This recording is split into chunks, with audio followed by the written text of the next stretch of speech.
A member of our community was killed in this very spot protecting her neighbors. Right now, the national spotlight is on Minneapolis this morning after an ICE agent shot and killed a woman Wednesday morning. That shooting came as federal immigration officials conducted a sweeping operation in the city. Both the federal government and local leaders in Minnesota are offering their own stories of what happened in the moments before the agent shot and killed 37-year-old Renee Good. Also developing here in the last hour or so, the head of Minnesota's State Investigations Agency is claiming the U.S. Attorney's Office has barred it from taking part in the investigation and cut off its access to evidence.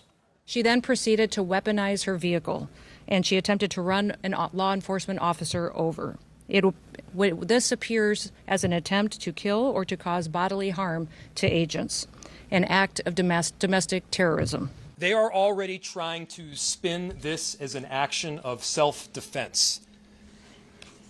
Having seen the video of myself, I want to tell everybody directly, that is to ICE, get the out of Minneapolis. We do not want you here. And in the hours after the shooting, we saw videos pouring all across social media, just like the one you see right here behind me. And our sister station in Minneapolis spoke with use of force experts to break down some of the clips that you may have seen on your feeds.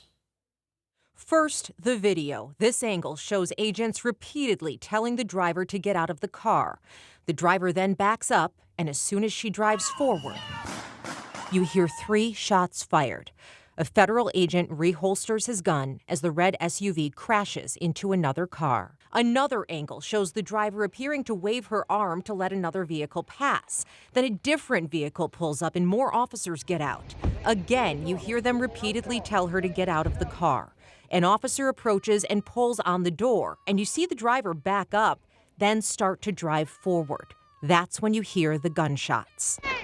Look at that video in slow motion. The officer at the front bumper draws his weapon and fires once at the front, then 2 more shots into the driver's window. The main issue here is going to be with whether the officer in question reasonably believed that his life was in serious jeopardy. Use of force expert Ed Obayashi reviewed the videos and sees why, in that moment, the officer could have believed that. I believe that the officer may have a reasonable justification for firing his weapon. But 2 other use of force experts see something different. It was an improper use of deadly force. Dr. Roy Taylor says it doesn't look to him like the driver was trying to ram the officer. This ICE agent put himself in the path of the vehicle.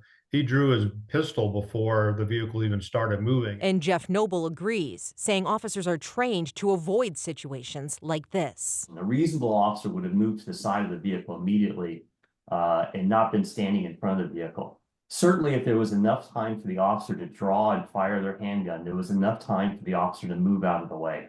And that's what the officer should have done.